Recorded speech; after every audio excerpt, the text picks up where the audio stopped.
तो अभी शिवांक यादव जी को मैं आमंत्रित करता हूं कि वो आए और अपनी बात रखें कि किस तरह से अंतर्राष्ट्रीय षड्यंत्र चल रहा है।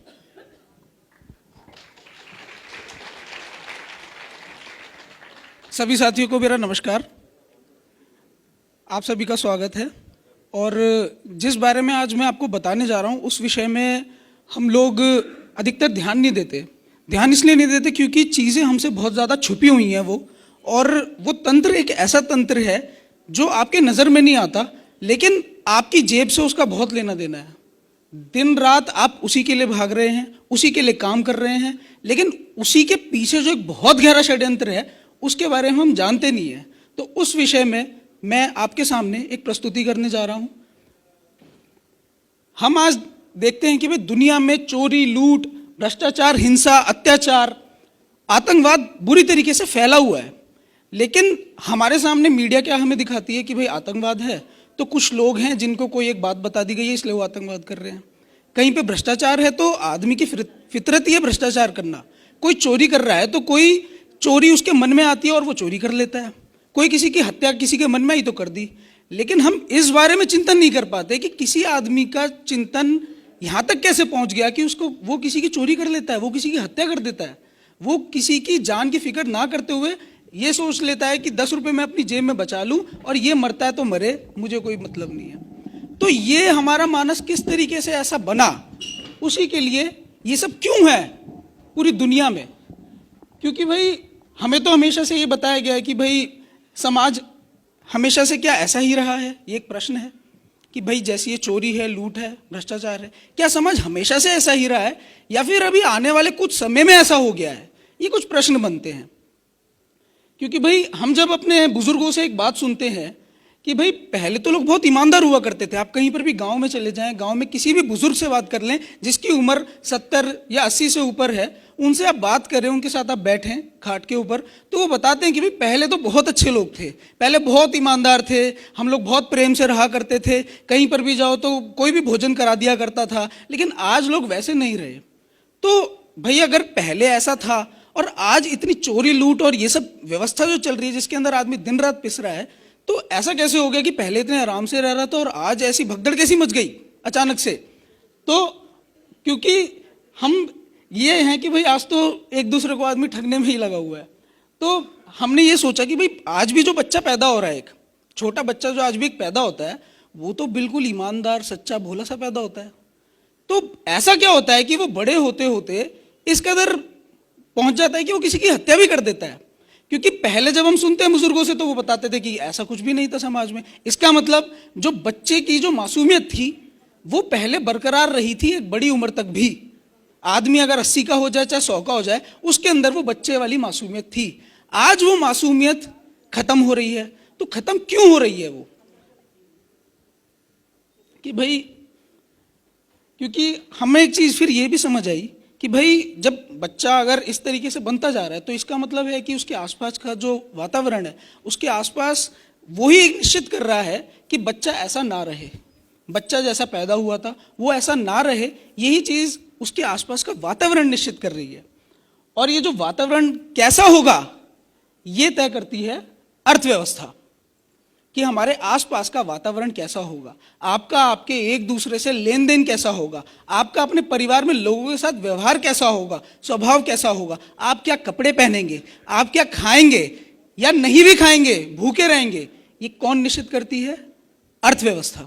तो इसीलिए आज मैं आपको अर्थव्यवस्था के ऊपर ही एक बात रखने जाऊंगा जिसके विषय में आपका एक पूरा चिंतन बदल जाएगा कि भाई क्या देश में ऐसा भी कुछ हो रहा है, क्या देश में एक अर्थव्यवस्था इस प्रकार भी चल रही है। तो उसी के अंदर हम ये सोचते हैं कि भाई आर्थिक रूप से क्या हम स्वतंत्र भी हैं कि नहीं।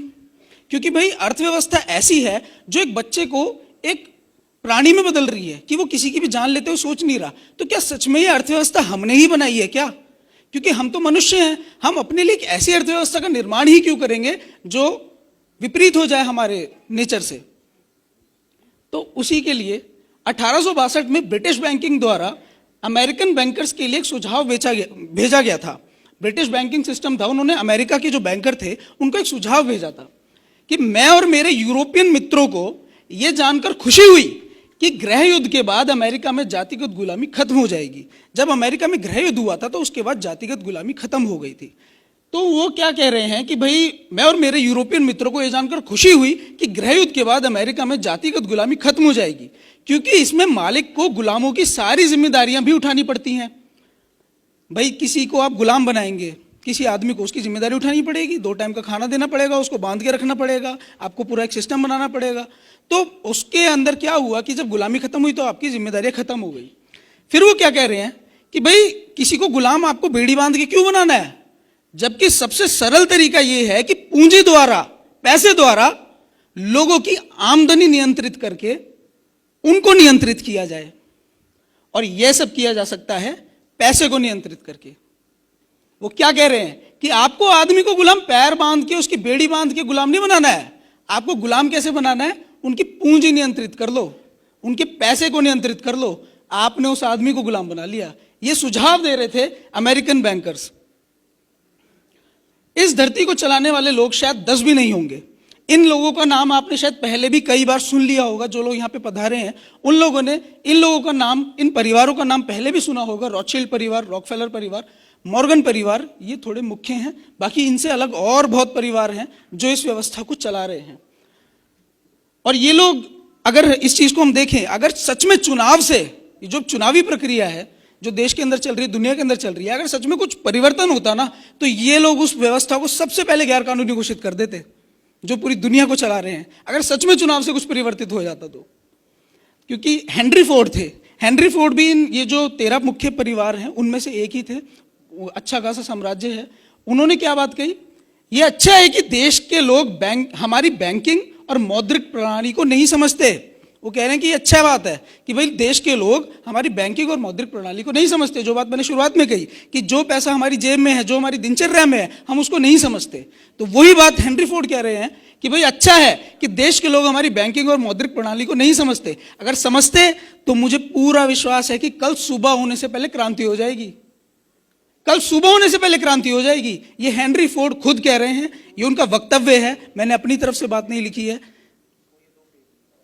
अब हमें यह समझना पड़ेगा कि भाई ये जो पैसा है, बाप बड़ा ना भैया सबसे बड़ा रुपया, ये रुपया क्या है, ये इसकी व्यवस्था क्या है, ये ऐसी कौन सी चीज है जिसकी वजह से हेनरी फोर्ड ये कह रहा है कि भाई पैसे को अगर आप लोग समझ गए तो क्रांति कर देंगे।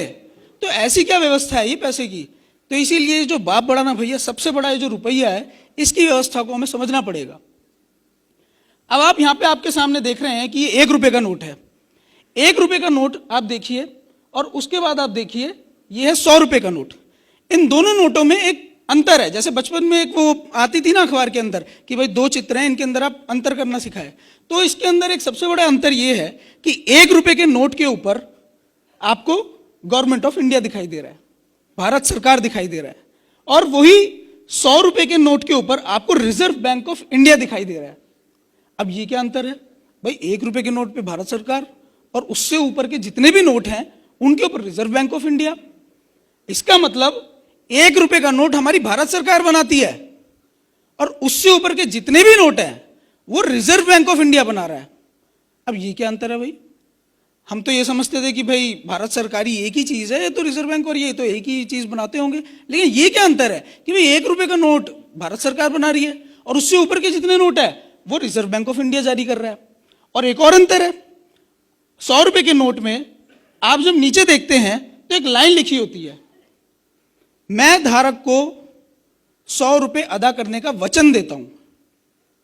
इसका क्या मतलब हुआ कि भाई मैं धारक को 100 रुपए देने का वचन अदा कर रहा हूं। इसका मतलब ये 100 रुपए नहीं है, ये तो 100 रुपए का वचन है। 1 रुपए पे ऐसी कोई बात नहीं लिखी हुई। 100 रुपए पे एक बात लिखी है कि मैं धारक को 100 रुपए का वचन अदा करता हूं देने का। इसका मतलब ये 100 रुपए नहीं है, ये तो 100 रुपए की इसका मतलब रसीद है। एक रसीद है जो आपको कभी पकड़ा दी गई कि भाई ये रसीद है और तुम्हारे 100 रुपए हमारे पास रखे हुए हैं, लेने आ जाना। इसका मतलब आप लोग अपनी जेब में एक रसीद लेके घूम रहे हैं।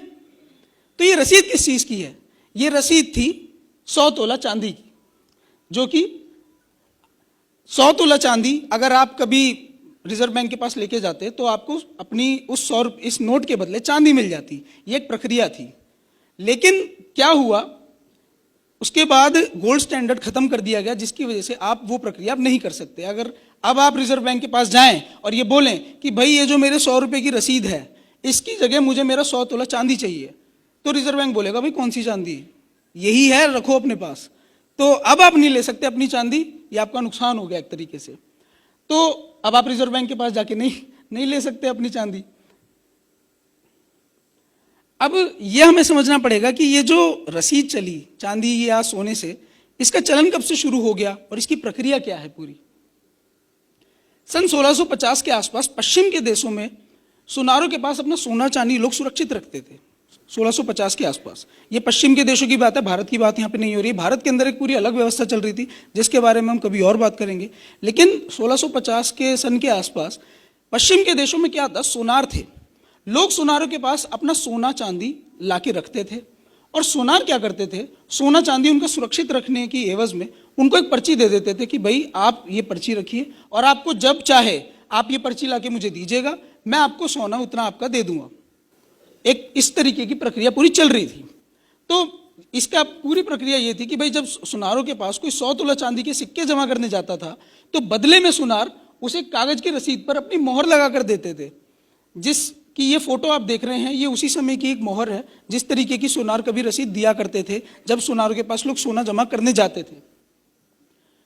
उसके बाद वो उस रसीद पे यही लिख के देते थे कि मैं धारक को 100 तोला चांदी अदा करने का वचन देता हूं।